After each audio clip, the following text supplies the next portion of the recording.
राष्ट्रपति रामचन्द्र पौडेलद्वारा सरकारको नीति तथा कार्यक्रम संसदमा प्रस्तुत। यस्ता छन् नीति तथा कार्यक्रमले समेटेका 22वटा आकर्षक। उच्च पदस्थ व्यक्तिले गैर कानुनी रूपमा आर्जन गरेको सम्पत्तिको छानबिन हुने। विदेशमा रहेका नेपालीहरूलाई अत्यावधिक निर्वाचनमा मतदान गर्न पाउने व्यवस्था गर्ने सरकारको घोषणा। राष्ट्रपतिको सभारी शैली परिवर्तन कार्यक्रम पुरानै सम्पादन नयाँ। आर्थिक सङ्कटलाई सम्बोधन गर्न नसकेको नीति तथा कार्यक्रम पुरानैलाई निरन्तरता। विद्यादेवी भण्डारीको त्यो लाजलाग्दो सभारी। रामचन्द्र पौडेलको यो सभारीले निकै फरक तुल्याउँदै आजदेखि गर्ने भनिएको नेपाल बन्द उन्मुक्ति पार्टीले गर्यो फिर्ता। आखिर के छ त कारण? यसबारे सम्पूर्ण जानकारी। महेश बस्नेतको टिप्पणी। बालेन्द्र शाहको लौरेली टाउकोमा हानिसक्यो। घन्टी त्योभन्दा डेन्जर हुँदैछ। टोपबहादुर रायमाझीको क्षेत्रमा काङ्ग्रेसको नारा मान्छे बेच्न पाइँदैन, यस्ता सांसद चाहिँदैन। नक्कली भुटानी शरणार्थी प्रकरणमा प्रहरीले आइतबार अनुसन्धान टुङ्ग्याउने। अस्ट्रेलिया पुगिन् भनिएकी मन्जु खाँड सांसदको बैठकमा उपस्थित, सबै झस्किए। नक्कली भुटानी शरणार्थी प्रकरणपछि 3 शीर्ष नेताहरू लगातार भेटिनुले आशंका उब्जाएको सबैको भनाइ। नक्कली भुटानी शरणार्थी प्रकरणमा पक्राउ परेका 16 जना मध्ये 1 जना सक्कली शरणार्थी। ज्यान जीवन प्राण र कुनै पनि सपना नभएको नीति तथा कार्यक्रम भएको नेकपा एमालेको भनाइ। माओवादीले राज्यमाथि खुलेआम लुट र डकौती गरेकै हो भन्दै एमालेको घोषणा। हिरासतको जेलबाट काङ्ग्रेसका नेतासँग पूर्व गृहमन्त्री बालकृष्ण खाँडको संवाद के भयो त यसबारे सम्पूर्ण जानकारी। ग्राहकहरूको 1.5 करोडभन्दा बढी ठगीमा एभरेस्ट बैंकका कर्मचारीको मिलुमत्तो, म्यानेजर सहित 9 जना पक्राउ। नीति तथा कार्यक्रम भन्दा राष्ट्रपतिको सभारी स्वास्थ्य र सम्बोधनको चर्चा भएको नेकपा एमालेका नेता शङ्कर पोखरेलको दावी। प्रधानमन्त्रीको भारत भ्रमणलाई लक्षित गरेर परराष्ट्रले थाल्यो छलफल। बैंक खाता खोल्न सवारी लाइसेन्स लिन लालपुर्जा जारी गर्दा राष्ट्रिय परिचय पत्र आवश्यक। नीति तथा कार्यक्रम आशलाग्दो तर कार्यान्वयनमा आशंका भएको डाक्टर तोसीमा कार्कीको भनाइ। कीर्तिपुर र मुलपानी क्रिकेट मैदान 2 वर्षभित्र अन्तर्राष्ट्रिय प्रतियोगिता गराइने सरकारको घोषणा। र हेटौडा कपडा गोरखकाली टायर र बुटवल धागो कारखाना सञ्चालनमा ल्याउने सरकारले गर्यो निकै कडा घोषणा। हिउँदमा 30 वर्षमा 50 युनिटसम्मको बिजुली निशुल्क। अब हेर्नुहोस् पुरा समाचार।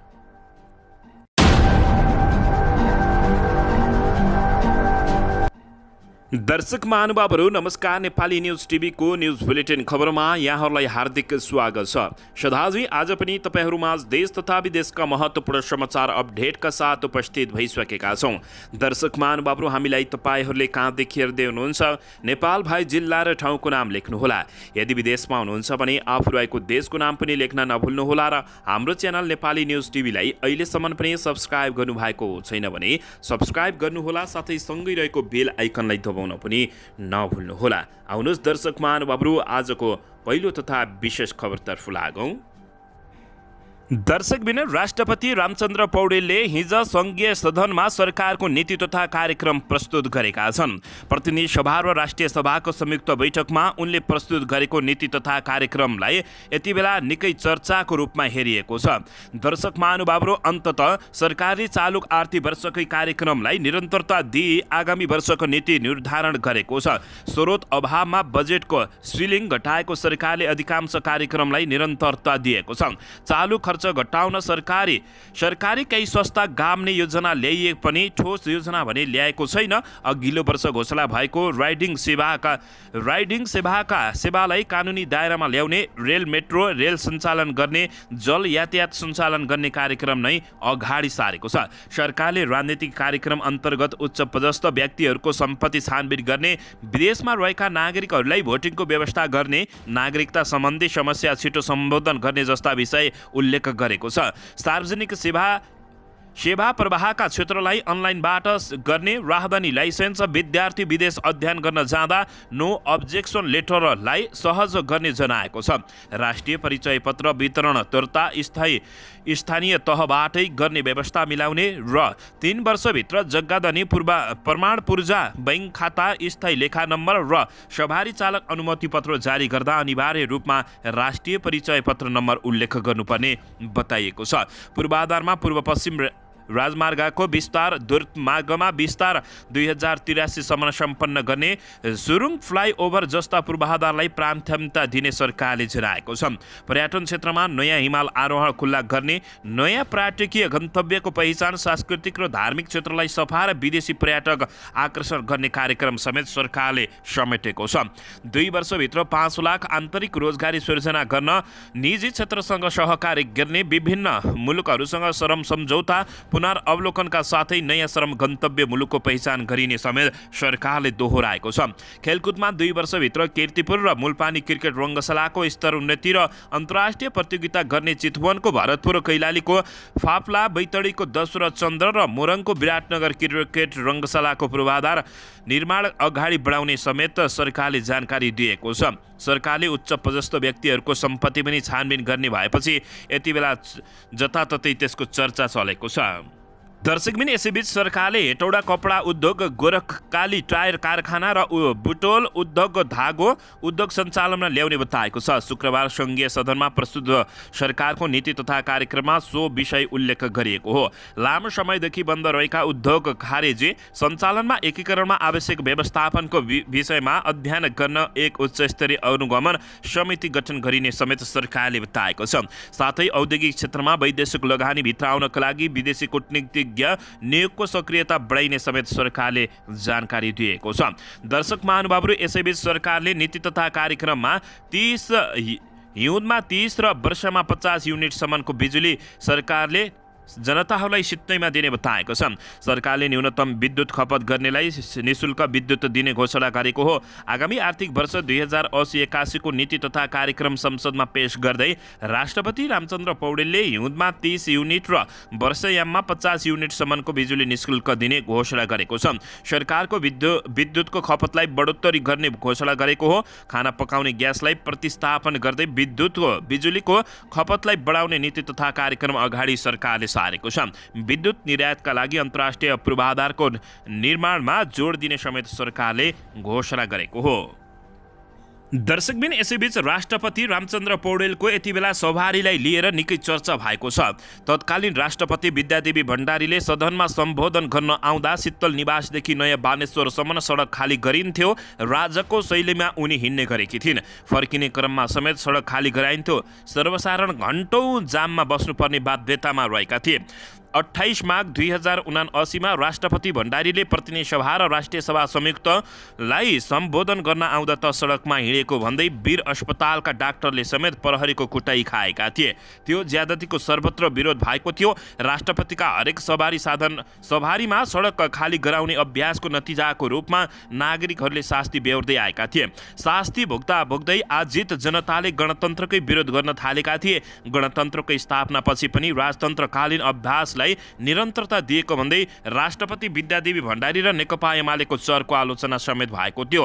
तर नयाँ राष्ट्रपति चयन भएसँगै राष्ट्रपति रामचन्द्र पौडेलले टडक भडक पूर्व सवारीको परम्परा बदलेका छन्। राष्ट्रपति चुनिएको भोलिपल्टै पशुपतिनाथ मन्दिरमा पूजा गर्न जाँदा बाटो खाली गराए पनि त्यसपछि उनको सवारी सामान्य हुँदै गएको छ। हिजो शुक्रबार सरकारको नीति तथा कार्यक्रम प्रस्तुत गर्न राष्ट्रपति रामचन्द्र पौडेल सांसद भवन जाँदा पनि पुरै सडक खाली भएन। सामान्य औपचारिकताका लागि मात्रै सांसद भवनको गेटमा मात्र करकेडको व्यवस्था गरिएको थियो। दर्शकबिन, राष्ट्रपति रामचन्द्र पौडेल शुक्रबार सरकारको नीति तथा कार्यक्रम प्रस्तुत गर्नका लागि सरकारी निवास शीतल निवासदेखि सङ्घीय संसद भवनसम्म पुगेका थिए। बिना तामझाम भने उनको चरको निकै प्रशंसा समेत भएको छ। विगतका राष्ट्रपतिहरूको सवारीको नकारात्मक नतिजालाई तोड्दै पौडेलले सामान्य सवारी गरेका छन्। विगतमा राष्ट्रपतिको सवारी हुँदा आगमनले घण्टौँसम्म कुर्नुपर्ने परिपाटी बनेको थियो। तर पौडेलले सामान्य रूपमै सांसद भवन नयाँ बानेश्वर पुगेका हुन्। यसअघि राष्ट्रपति रामचन्द्र पौडेल ललितपुरमा जात्रामा जाँदा समेत बाटो खाली गराएनन्। यसअघिकी राष्ट्रपति विद्यादेवी भण्डारी सामान्य कार्यक्रममा जाँदा आउँदा समेत घण्टौँसम्म सडक खाली गराएर सर्वसाधारणलाई हिँडडुल गर्न समेत रोक लगाउँदै आएकी थिइन्। दर्शकबिन, यसैबीच आउनुहोस् अर्को समाचारतर्फ लागौँ। नागरिक उन्मुक्ति पार्टी नाउपाले आज जेठ 6 गतेदेखि 10 गतेसम्म गर्ने भनेको नेपाल बन्द घोषणा कार्यक्रम फिर्ता लिएको छ।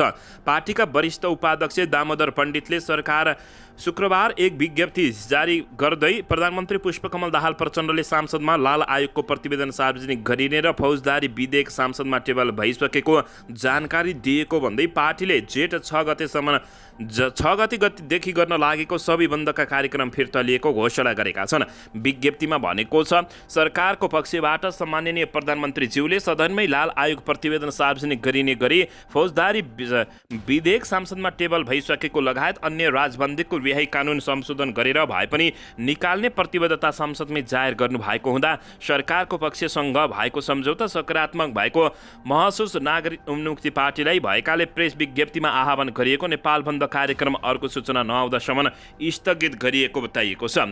दर्शक महानुभावहरू, अन्ततः आजदेखि गर्ने भनिएको नेपाल बन्द उन्मुक्ति पार्टीले फिर्ता गरेको छ।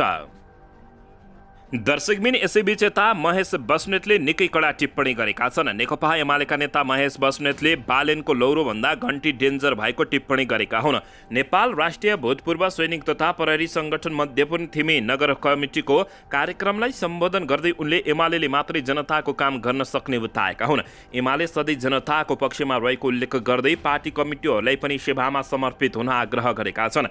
यहाँ बा आमाहरू मात्रै भेला हुनुहुन्छ, अब छोराछोरीलाई पनि ल्याउनु पर्छ। छोराछोरी कहिलेकाहीँ घन्टी बजाउने, कहिलेकाहीँ लौरो ठोक्ने, त्यही लौरो आएर बस्ती भत्काउने, त्यही घन्टी आएर टाउकोमा हान्छ, बस्नेतले भनेका छन्। अहिले घन्टी भन्नुहुन्छ, हेर्नुहोला लौरोभन्दा घन्टी डेन्जर हुन्छ। उनले भने, तपाईँका छोराछोरी पनि घन्टी भनेर हिँडिरहेका छन् होला, यहाँ अहिले लौरो हाल्छन्, बालेनले हाल्छन् भनिराख्नु भएको छ नि, त्यसैले घन्टी झन् डेन्जर भएर आउँछ, रोक्नुहोला। उनले सुकुम्बासी बस्ती हटाउने नभएर व्यवस्थित गर्नुपर्ने बताएका छन्।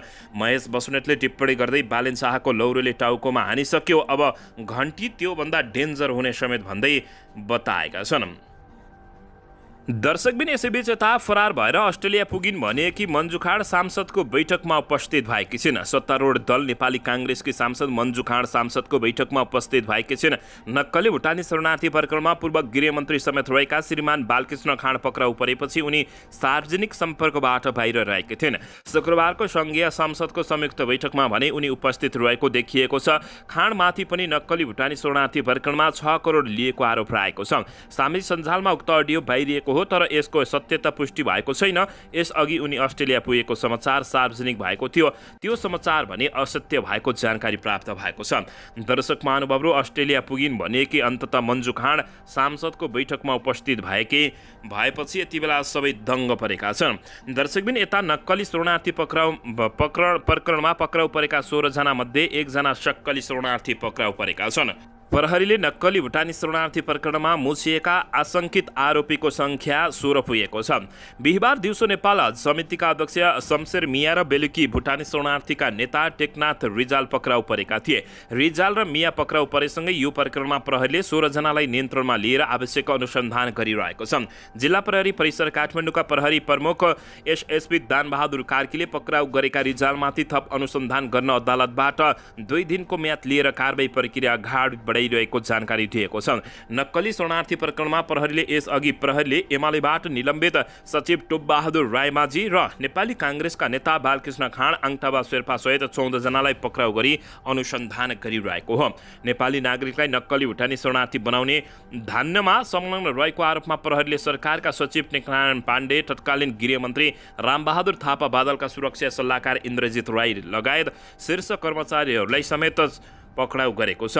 दर्शक महानुभावहरू, केशव दुलाल, टङ्क सानु भण्डारी लगायतका शीर्ष नेताहरूका आसेपासे रहेका छन्। नक्कली शरणार्थी प्रकरणमा पक्राउ परेका 16 जना मध्ये 1 जना सक्कली शरणार्थी रहेको जानकारी प्राप्त भएको छ। नक्कली शरणार्थी प्रकरणमा सक्कली शरणार्थी रिजाल पक्राउ परेपछि धान्नमा संलग्न आशंकितको संख्या 16 पुगेको छ। दर्शकबिन यसैबीच यता ज्यान, जीवन, प्राण र कुनै सपना नभएको नीति तथा कार्यक्रम भएको नेकपा एमाले आरोप लगाएको छ। नेकपा एमाले नीति तथा कार्यक्रम कुनै सपना नभएको टिप्पणी गरेको छ। शुक्रबार सांसद भवनबाट बाहिरिने क्रममा नेकपा एमालेका सांसद योगेश कुमार भट्टराईले नीति तथा कार्यक्रम ज्यान भएको तर प्राण नभएको भन्दै कटाक्ष गरेका छन्। नीति तथा कार्यक्रम ज्यान भएको, जीवन नभएको, प्राण नभएको, यसमा कुनै सपना छैन, जोस छैन, जागर छैन, भट्टराईले बताएका हुन्। मुलुकले भोगिरहेका समस्या समाधान गर्ने ठोस उपाय र प्रस्ताव नआएको उनको भनाइरहेको छ। आजको आर्थिक सामाजिक चुनौती समाधान गर्ने प्रस्ताव नराखिएको भट्टराईले बताएका हुन्। त्यस्तै सांसद रघुजी पन्तले पनि नीति तथा कार्यक्रमले यस्ता स्थितिलाई नै निरन्तरता दिने बताएका छन्। यो नीति तथा कार्यक्रमले जे जस्तो यथास्थिति छ त्यसलाई निरन्तरता दिन्छ। यथास्थिति तोडेर मुलुकलाई नयाँ गन्तव्य देखाएको छैन, पन्तको भनाइरहेको छ। पन्तले औद्योगिकरण, कृषिको संरक्षण र राष्ट्रिय पुँजीको विकासमा जोड दिनुपर्ने भन्दै अभावको अभाव रहेको औलाएका छन्। सरकारको नीति तथा कार्यक्रममा राष्ट्रपति रामचन्द्र पौडेलले शुक्रबार सङ्घीय सदनको दुवै सदनको संयुक्त बैठकमा वाचन गरेर सुनाएका थिए। दर्शकबिन यसैबीच यता नेकपा माओवादी केन्द्रले राज्यमाथि खुलेआम लुट र डकौटी गरेको नेकपा एमाले आरोप लगाएको छ। नेकपा एमालेका महासचिव शङ्कर पोखरेलले माओवादीले राज्यमाथि खुलेआम लुट डकौटी गरेको आरोप लगाएका हुन्। उनले सामाजिक सञ्जालमा स्ट्याटस लेख्दै खुलेआम लुट र डकौटी गरेकालाई माओवादीहरूले भ्रष्टाचार गरेको भन्न मिल्छ र भन्ने प्रश्न गरेका छन् भन्ने लागिरहेको होला भन्दै आशंका व्यक्त गरेका छन्। हो नि लुकेर गरेको भए पो भ्रष्टाचार र अनियमितता हुन्थ्यो, त्यो राज्यमाथिको खुलेआम लुट थियो, डकौटी रहेको थियो। अनि माओवादीका सुप्रिमोहरूलाई तपाईँहरूको पनि होला खुलेआम लुट र डकौटीलाई भ्रष्टाचार भन्न मिल्छ र उनले प्रश्न गर्दै लेखेका छन्। यी सब हुँदाहुँदै पनि नेपाली जनताले शान्तिका नाममा सबै कुरालाई आजसम्म सहँदै आएको कुरा नै सत्य भएको उनले टिप्पणी गरेका छन्। दर्शकबिन पछिल्लो समय नेपालमा भ्रष्टाचार लुटतन्त्र दिनानुदिन बढ्दै गएको छ। यसैबीच ग्राहकको 1.5 करोडभन्दा बढी ठगीमा एभरेस्ट बैंकका कर्मचारीको मिलोमत्तो भएको खुलासा भएको छ। म्यानेजर सहित 9 जना पक्राउ परेका हुन्। धरानमा एभरेस्ट बैंक इटहरी शाखाबाट ग्राहकहरूको 1.5 करोडभन्दा बढी रुपियाँ ठगी गर्ने म्यानेजर सहित 9 जना कर्मचारीलाई सुनसरी प्रहरीले पक्राउ गरेको छ। ग्राहकको रकम ठगी गर्ने कार्यमा संलग्न भएको आरोपमा एभरेस्ट बैंक इटहरीका शाखा प्रमुख म्यानेजर सिन्धुपाल्चोक घर भएका विश्वराज साक्य सहित कर्मचारीहरूले पक्राउ गरिएको जिल्ला प्रहरी कार्यालय सुनसरीका डीएसपी राजकुमार राईले बताएका छन्। एभरेस्ट बैंकको इटहरी शाखाबाट विभिन्न 33 जना ग्राहकहरूको बैंक खाताबाट 1,50,23,434 रुपियाँ रकम ठगी गरेको पाइएकाले उनीहरूलाई पक्राउ गरिएको डीएसपी राईले बताएका छन्। पक्राउ पर्नेमा बैंकका अपरेसन इन्चार्ज विराटनगरका निरज प्रधान, काठमाडौँ घर भएका सुपरभाइजर धावा लामा, कनिष्ठ सहायकहरू भोजपुरका मनोज घिमिरे, इटहरीका देवराज घिमिरे, रञ्जित पण्डित र टेलर पवित्रा कटवाल रहेका छन्। त्यस्तै रकम ठगी गर्ने गिरोहमा संलग्न धनुषाका शङ्कर भुजेल र भक्तपुरका अजय खिस्याउलीलाई पक्राउ गरिएको डीएसपीले बताएका छन्। दर्शकबिन यसैबीच यता प्रधानमन्त्री पुष्पकमल दाहाल प्रचण्डको आगामी भारत भ्रमणलाई लक्षित गरेर परराष्ट्र मन्त्री एनपी साउदले छलफललाई तीव्रता पारेका छन्। जेठको तेस्रो सातामा हुने भनिएको प्रधानमन्त्रीको भारत भ्रमणलाई लक्षित गरेर उनले पूर्व परराष्ट्र मन्त्रीहरूसँग, पूर्व राजदूतहरूसँग र पूर्व सचिवहरूसँग छलफललाई तीव्रता पारेका छन्।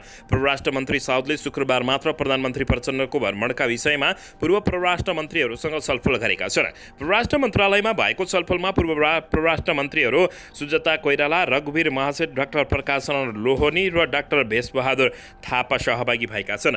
पूर्व परराष्ट्र मन्त्रीहरूसँग प्रधानमन्त्रीको भारत भ्रमणका क्रममा नेपालको तर्फबाट उठाउनुपर्ने विषयका बारेमा छलफल गरिएको परराष्ट्र मन्त्री साउदले जानकारी दिएका छन्। उनले व्यापार, वाणिज्य, जलस्रोत, सीमा प्रवाहन, पर्यटन तथा सांस्कृतिक सम्बन्धसँगै जनस्तरको सम्बन्धबारे पनि छलफल भएको बताएका छन्। यसअघि बिहिबार उनले पूर्व राजदूत र पूर्व सचिवहरूसँग छलफल गरेका थिए। बिहिबारको छलफलमा पूर्व राजदूत द्वय डाक्टर लोकराज बराल, डाक्टर दिनेश भट्टराई तथा पूर्व सचिवहरू दुर्गा भट्टराई, मधुरणम आचार्य, मदन भट्टराईसँग छलफल गरिएको मन्त्री साउदका स्वकीय सचिव दीपक जोशीले जानकारी दिएका छन्। दर्शकबिन यसैबीच यता नीति तथा कार्यक्रम आशलाग्दो तर कार्यान्वयनमा आशंका भएको डाक्टर तोसीमा कार्कीले बताएका छन्। राष्ट्रिय स्वतन्त्र पार्टी रासपाकी सांसद डाक्टर तोसीमा कार्कीले सरकारको नीति तथा कार्यक्रम आशलाग्दो रहेको प्रतिक्रिया दिएका छन्। तर कार्यान्वयनमा आशंका रहेको उनको भनाइरहेको छ। हामी जस्तो रचनात्मक प्रतिपक्ष भएको समय छ, अब हेरौँ यसपटक कार्यान्वयन हुन्छ कि। सांसद भवनबाट बाहिरिने क्रममा डाक्टर तोसीमा कार्कीले बताएकी हुन्। नीति तथा कार्यक्रम आशलाग्दो छ तर कार्यान्वयन हुनेमा आशंका रहेको उनले बताएका छिन्। दर्शकबिन यसैबीच यता भने बैङ्क खाता खोल्न सवारी लाइसेन्स लिन लाल पूर्जा जारी गर्दा राष्ट्रिय परिचय पत्र अनिवार्य हुने भएको छ। सरकारले राष्ट्रिय परिचय पत्र लिन थप कसिलो व्यवस्था घोषणा गरेको छ। शुक्रबार सङ्घीय सदनको संयुक्त बैठकमा आगामी आर्थिक वर्ष 2080-81 को सरकारको नीति तथा कार्यक्रम प्रस्तुत गर्दै राष्ट्रपति रामचन्द्र पौडेलले यस्तो घोषणा गरेका हुन्। नीति तथा कार्यक्रममा बैङ्क खाता खोल्न सवारी लाइसेन्स लिन लाल पूर्जा जारी गर्दा र स्थानीय लेखा नम्बर लिँदा अनिवार्य रूपमा राष्ट्रिय परिचय पत्र नम्बर चाहिने व्यवस्था गरेको हो। यो कार्य आगामी 3 वर्षभित्र लागू हुने नीति तथा कार्यक्रममा बताइएको छ। नागरिकहरूको जैविक विवरण एक पटक मात्रै लिने पनि सरकारले बताएको छ। दर्शकबिन यसैबीच यता टोपबहादुर रायमाझीको क्षेत्रमा काङ्ग्रेसले नारा लगाउँदै मान्छे बेच्नै पाइँदैन, यस्ता सांसद चाहिँदैन भनेका छन्। नक्कली भुटानी शरणार्थी प्रकरणमा अर्घाखाँचीका सांसद टोपबहादुर रायमाझीको नाम मुछिएपछि नेपाली काङ्ग्रेसका भातृ संस्थाहरूले विरोध जनाएका छन्। उनीहरूले भ्रष्टाचार विरुद्ध विरोध सभा गरेका हुन्। मान्छे बेच्न पाइँदैन, यस्ता सांसद चाहिँदैन भन्दै ठुला माछा छोपिदेऊ, जेलभित्र कोचिदेऊ, अर्घाखाँचीको बदनाम गर्न कसैलाई छुट छैन जस्ता पेलेकार्ड बोकेर उनीहरूले सन्धिखर्क बजार परिक्रमा गरेका थिए। काङ्ग्रेस लुम्बिनी प्रदेश सहमहामन्त्री विष्णु मुस्कानले जिल्लाको सांसद मान्छे बेच्ने जस्तो आरोप आपराधिक कार्यमा संलग्न रहेको भन्दै जिल्लाको शिर झुकेको बताएका छन्। सांसदले कुन दलको प्रतिनिधित्व गर्छ भन्ने गौण कुरा गरे भएको भन्दै उनले समग्र जिल्लाको बेइज्जत भएको समेत बताएका छन्। उपप्रधानमन्त्री भइसकेका व्यक्तिहरूको कृत्य काम र भ्रष्टाचारमा मुछिनु दुःखद भएको भन्दै उनीहरूले जनताको विश्वासमाथि घात र ठुलो बेइमानी भएको समेत बताएका छन्। दर्शक महानुभाव, यसबारे तपाईँहरूले के भन्न चाहनुहुन्छ? मनमा लागेको प्रतिक्रिया दिन नभुल्नुहोला। टोपबहादुर रायमाझी लगायतका नेताहरूलाई कस्तो सजाय हुनुपर्छ? दर्शकबिन, नक्कली शरणार्थी प्रकरणमा प्रहरीले आइतबार अनुसन्धान टुङ्ग्याउने तयारी गरेको बुझिएको छ। नेपाली नागरिकलाई राज्य संयन्त्रकै मिलोमत्तोमा भुटानी शरणार्थी बनाएर विदेश लैजाने भन्दै गरेको भएको सङ्गठित ठगी मुद्दाको अनुसन्धान प्रहरीले आइतबार मात्र टुङ्गाउने भएको छ। बयान नै नसकिएपछि अनुसन्धान लम्बिएको हो। 16 जना पक्राउ परेकामा 2 जनाको बयान हुन सकेको छैन। बिहिबार पक्राउ परेका भुटानी शरणार्थी टेकनाथ रिजाल र गृह मन्त्रालय अन्तर्गतको हज समितिका अध्यक्ष शमशेर मियाको शुक्रबार बयान भएन भने 3 वर्षसम्म प्रहरीले उनीहरूलाई बयानका लागि ल्याएन। अब शनिबार बयान गर्ने छलफल भएको जानकारी प्राप्त भएको छ। जिल्ला सरकारी वकिल कार्यालय काठमाडौँका प्रमुख सहन्यायाधिवक्ता चितमणि न्यौपानेले यस्तो जानकारी दिएका हुन्।